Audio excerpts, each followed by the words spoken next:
Good day, everyone. You're watching the Press Podcast. My name is Joseph. We got a great show for you today. I'm excited to be back with you. It's episode 2. If you happen to miss out on episode 1 for whatever reason, go back, check out episode 1. It's my story. It's a little bit about where I was, who I am today. Episode 2 today, what we're doing is we're talking about the Bible. We're talking about how to read the Bible, how to understand it, how to really get what it's trying to tell us. The Bible contains things like history, descriptive events, statements, or it also contains applicable perspectives, statements, truths, things that we might want to know for today. We're going to lay some framework of how to kind of approach it, how to study it, how to make sense of it. We're going to try to do that as objectively as possible versus subjectively. So you have objectively, subjectively. Now, what the heck is the difference? Well, objectively means that we are just reading what it says factually, verse by verse, in the context. We're not adding any opinions to it. We're not putting any other influence on it. We're just going to let the text of the Bible talk and speak. Subjectively means that you offer your interpretation. You offer your opinions. You offer your viewpoint of what it is. And we can understand that one's going to be giving us a little bit more of the truth, where one's going to be giving us a little bit more opinion. We want to stay away from opinion. We want to go to the truth, because what's best than to let the Bible say what it says and not say what it's not saying. Wow, what an idea. So we're going to talk about that and some more interesting things. I want to remind you to like, subscribe, follow the broadcast so that when we do have a new broadcast, a live or an interview or a teaching or discussion go up, you'll get notified. You'll be able to be a part of it. Share it with your friends if you think it's something that they might want to know or hear. Smash that thumbs up button. Leave me a comment. Let me know how I'm doing. I would appreciate it. And now it's time to get into the press. So the Bible was written in 3 different languages by 40 different authors, covering the span of about 1,500 years. It contains 66 books, different types of literary genre as well. We have narrative, we have poetry. It's all kind of in there. As of 1975, 2.5 billion copies of the Bible have been printed around the world. On average, there are 100 million Bibles printed each year. As of today, more than 6 billion copies are being circulated throughout the globe. That's a lot. It's in over 3,500 languages and 175 countries throughout the planet. The Bible is the number 1 selling book of all time. It contains eyewitness accounts of historical events. The impact of the Bible is immense when you start thinking about it. Western world and most of the Eastern world would not be where it is today without the Bible. Influenced governments, influenced art. It not only contains historical and cultural events, but itself is a part of history. The Bible was the first book ever to be printed on the printing press. People have died, been murdered, tortured just for having a Bible or distributing it. The Bible's been praised and cursed, restricted, banned, desecrated, burned, and fought over. People swear on it and at it. Once you read it, it's impossible to be indifferent to its claims. They are monumental, beyond exaggeration. You will love it or you'll hate it.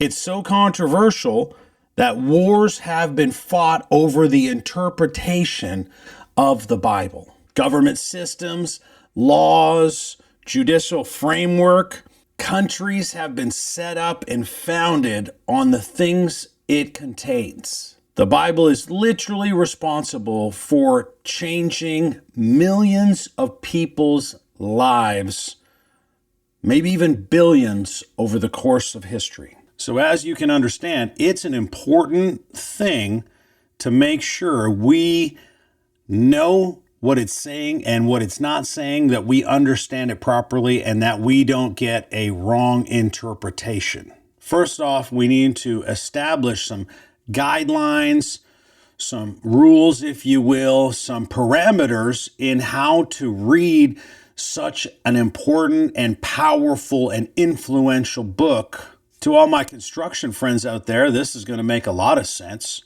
It's like setting the foundation for a house.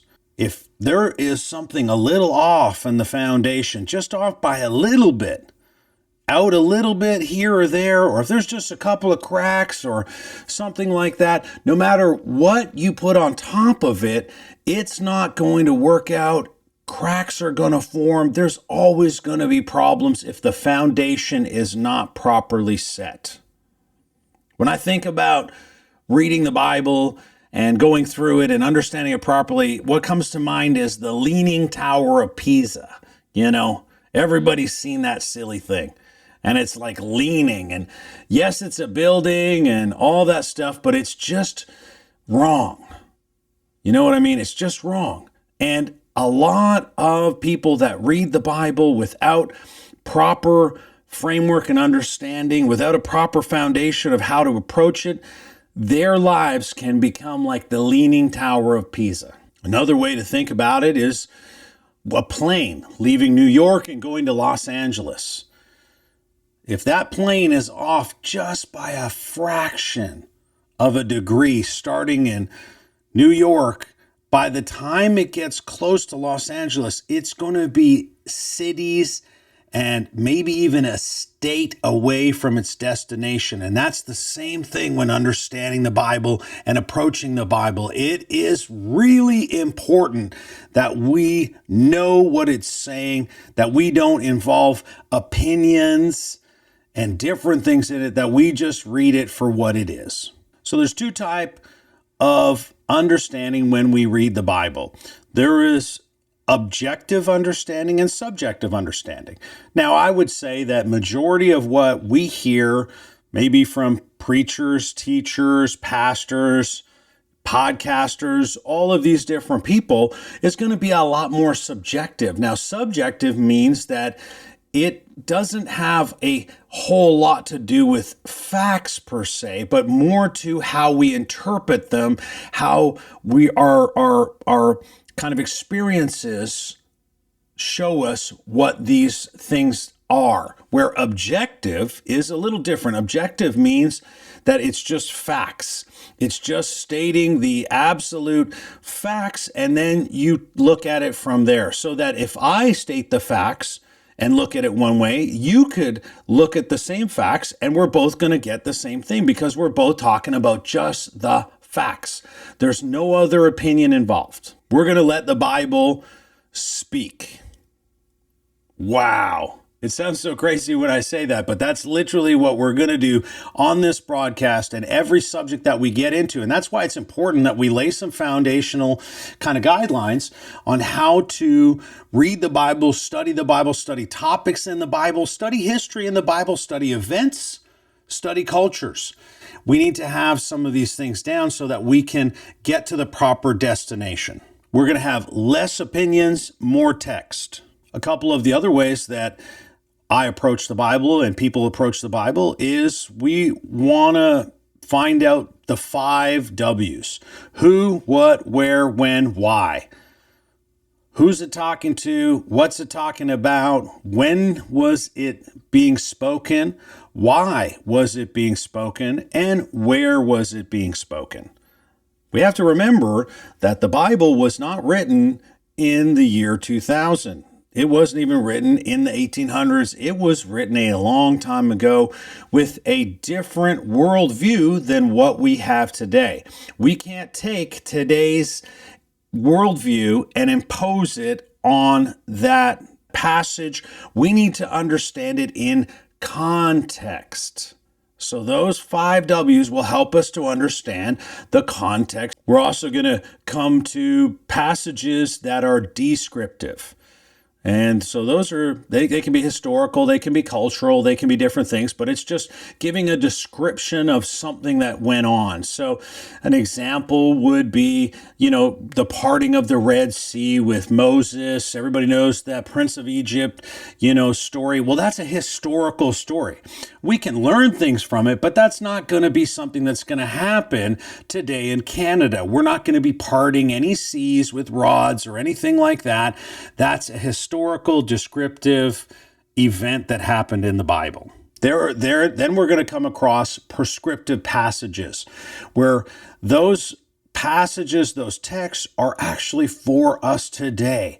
And if we understand the context, we can apply it easier to our life. Most, in fact, of the things that we're going to talk about on this podcast will be prescriptive because we want to know what the Bible has to speak to us today, how it can impact us. So that's prescriptive. Now, you might be thinking, I wasn't alive 2,000 years ago when some of the Bible was written, so how am I going to understand what they're even talking about? Great question. There are tools, there are things that we can use called lexicons. Lexicons are Greek and Hebrew, mainly some Aramaic, but they help us to bridge the gap between English and these other languages. They expound a little bit. They give us a little bit more information so we can understand different words that were used. Give you an example like the word love.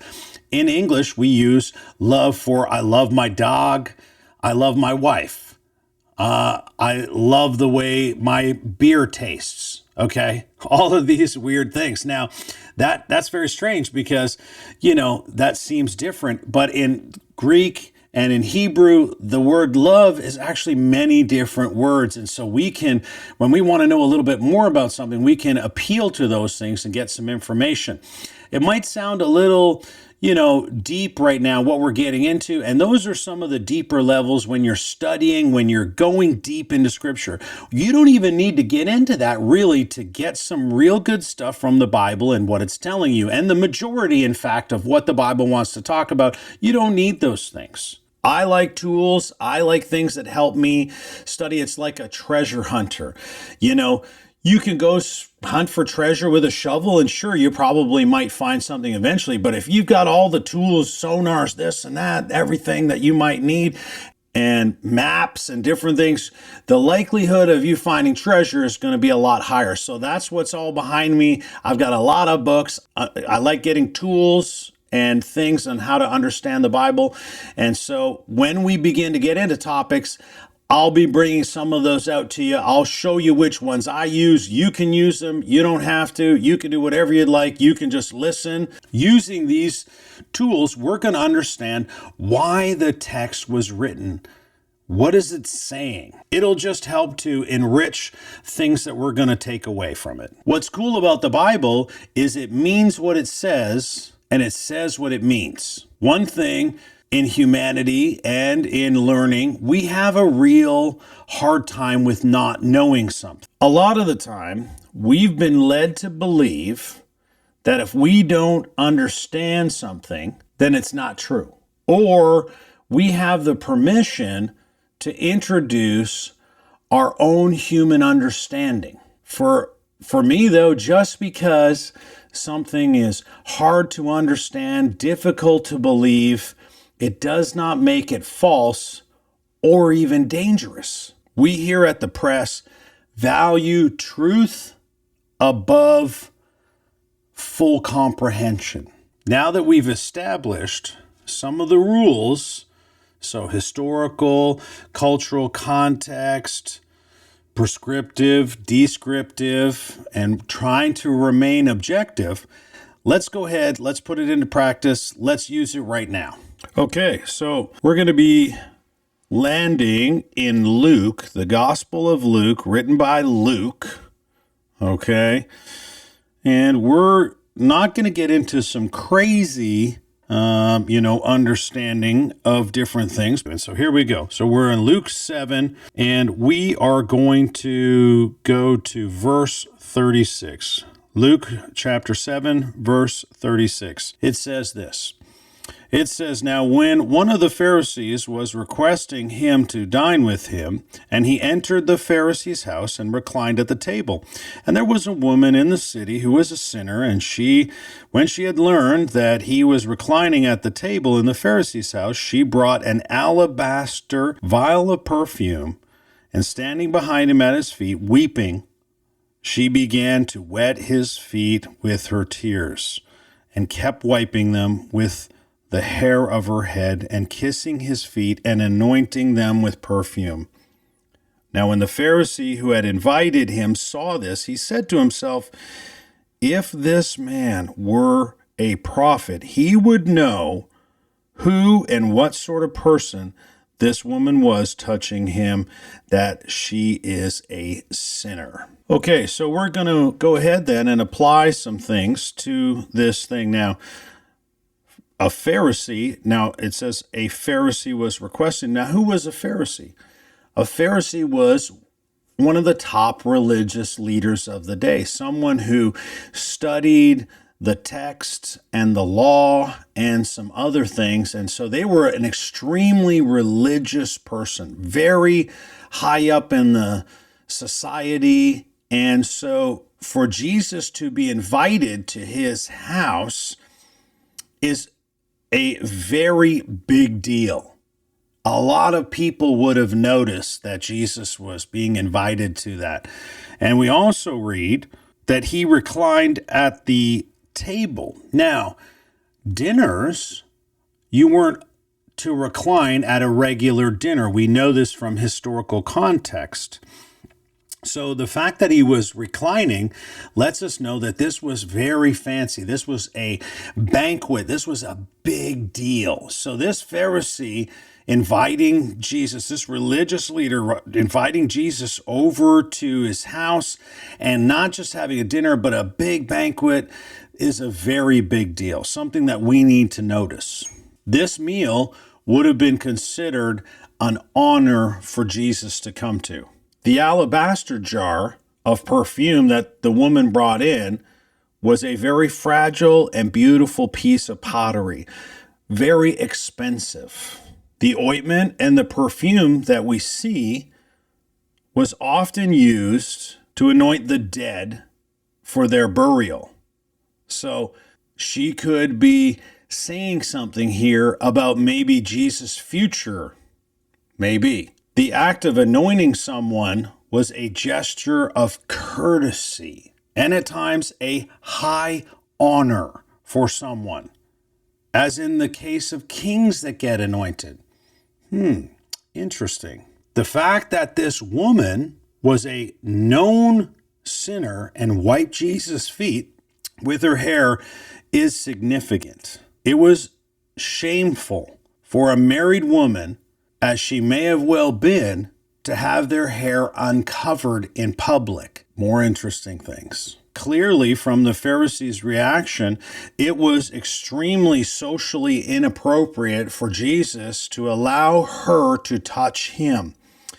This woman risked much public disgrace for her actions towards Jesus. This woman was a notorious sinner, and Jesus is supposed to be like kind of a rabbi, kind of like a religious leader. He's got disciples. We also don't know the reaction of his disciples at this moment. Through this story, we don't know exactly how they felt about this woman coming in. But you see, so that we have to kind of paint this picture. There's this big banquet, probably lots of food. Jesus would be the guest of honor. He's at the head, and all of a sudden, all these men are there. They're talking. Maybe they're talking about religious things. Maybe they're talking about things of the day. Maybe they're talking about political things. Maybe they're talking about some of the miracles that Jesus did. Who knows? But this is kind of the picture. And then this woman, this notorious sinner, busts in with this very precious piece of pottery filled with perfume, very expensive perfume, and she pours it on Jesus' feet. The feet, if you read and you get to know some things about the feet were the dirtiest place of the body, because back in those days, they didn't have like Nike Air Jordans or Skechers or anything like that. They didn't have these kind of shoes, and they had sandals, and they would walk around with the sandals.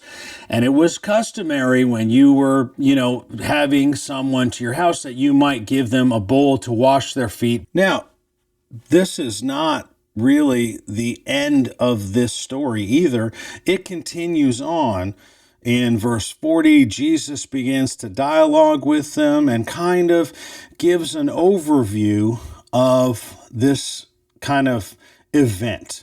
And it would behoove us to read that and to go through it. We're not going to do it today, but these are just a few aspects of understanding this passage, that as we understand cultural and historical significance, all of a sudden now it changes from just this: Jesus is at someone's house having some dinner, this woman comes in, puts some smelly perfume on him, and the Pharisee is just really upset, maybe doesn't like what's happened. Now this brings a different context to it.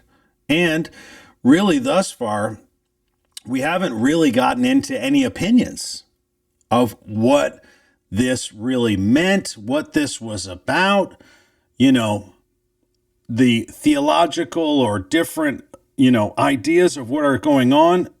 And so this is kind of the way to approach a lot of the things in the Bible. Get some information about historical things, cultural things, different things, and kind of begin there. Then we can go a little deeper into some of the other things. So there you go, people. We want to look at the Bible through history, culture. We want to make sure there's nothing that we might be missing. We want to understand who wrote it, why did they write it, what was the purpose behind it, who are they talking to. We want to look at it objectively. We want to try to just read what it says and then kind of go from there. And if we come across a passage that we don't really understand, we first go to the Bible and see if there's any other passages that discuss that. And in order to do that, you need some tools, you need some things to look at, and we'll discuss those things. We'll go through it as the podcast continues. The Bible is very important. It has changed the landscape of the world. It has impacted almost every part of society. So it really is important that we understand exactly what it's saying. We let it speak to us, and we maybe dig a little bit into it, a tiny bit, so we get a little bit more of the understanding. So that's the episode 2 done. Now, this is the opportunity where I want to hear from you guys. I want you guys to write into the comments. Let me know what kind of subjects we want to look at, what kind of subjects we want to go into. I think for the first subject, I'm going to go into faith. What is faith? Can we grow in faith? Can we have strong faith? Can we have weak faith? Can we have large faith? Can we be of little faith? Can we have faith failures? Can there be faith challenges? Can there be, where does faith come from? Can we know if we're in faith? Is it hope? Is it There's a lot of different things, and it would probably take us a couple of episodes to go over what faith is, what isn't it, etc., etc. But I want to hear from you guys. I want to hear if there's topics that you want to know more about. Maybe, where did we get the Bible? How did we come up with the Bible? Those type of things. Leave me a comment. Tell me what you think. It's been a good time. Take care, and remember, stay salty, friends.